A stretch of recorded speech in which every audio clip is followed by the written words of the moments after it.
Hello friends, I'm Madeleine Bowman, storyteller for the Lower Dauphin Communities That Care Books on Board program. I'm very happy to be able to read to you today. Our book today is An Extraordinary Egg by Leo Leone, which happens to be one of my very, very favorite books.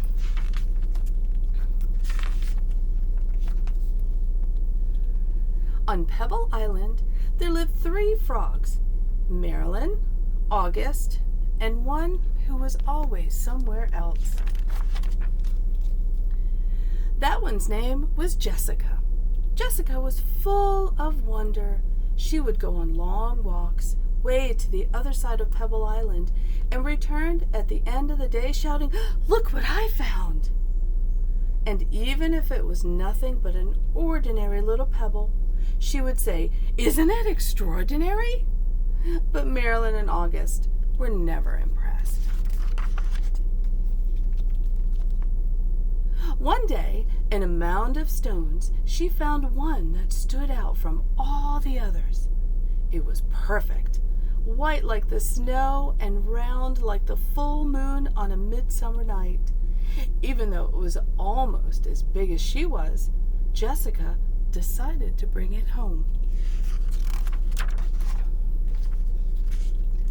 I wonder what Madeleine and August will say when they see this, she thought, as she rolled the beautiful stone to the small inlet where the 3 of them lived.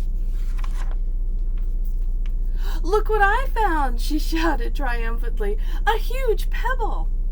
Well, this time Madeleine and August were truly astonished. "That is not a pebble," said Madeleine, who knew everything about everything. "It's an egg, a chicken egg." "A chicken egg? How do you know it's a chicken egg?" asked Jessica, who had never even heard of chickens. Madeleine smiled. "There are some things you just know." A few days later, the frogs heard a strange noise coming from the egg. They watched in amazement as the egg cracked, and out crawled a long, scaly creature that walked on 4 legs. "See?" exclaimed Madeleine.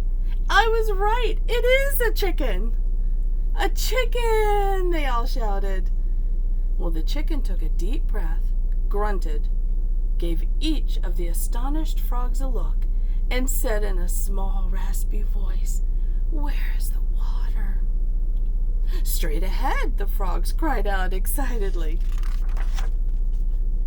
Well, the chicken threw herself into the water, and the frogs dove in after her. To their surprise, the chicken was a good swimmer, and fast too, and she showed them new ways to float and paddle. They had a wonderful time together and played from sun up to sundown, and so it went for many days. Then one day, when Jessica was somewhere else, August and Madeleine saw a commotion in the water below them. Someone was in trouble. Quickly, the chicken dove into the dark pool. August and Madeleine were frightened. After a few long moments, the chicken reappeared, carrying Jessica. I'm all right," she called. "I got tangled in the weeds, but the chicken saved me." From that day on, Jessica and her rescuer were inseparable friends. Wherever Jessica went, the chicken went too. They traveled all over the island. They went to Jessica's secret thinking place, and to the Great Pebble Monument. One day, they went to a place where Jessica had never been before.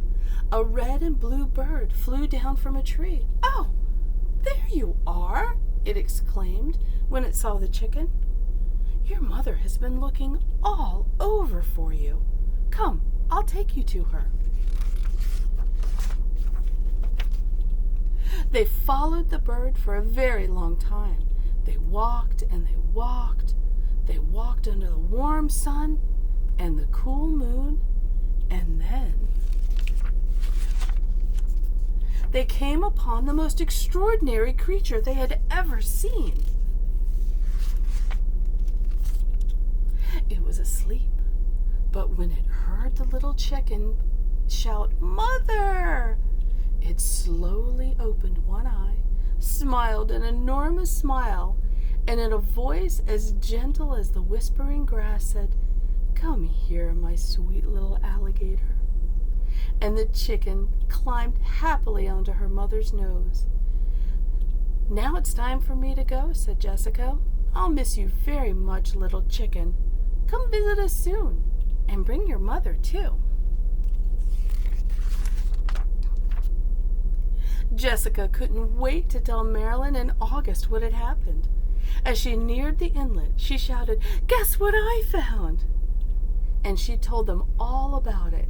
And do you know what the mother chicken said to her baby? Jessica asked. She called her "my sweet little alligator."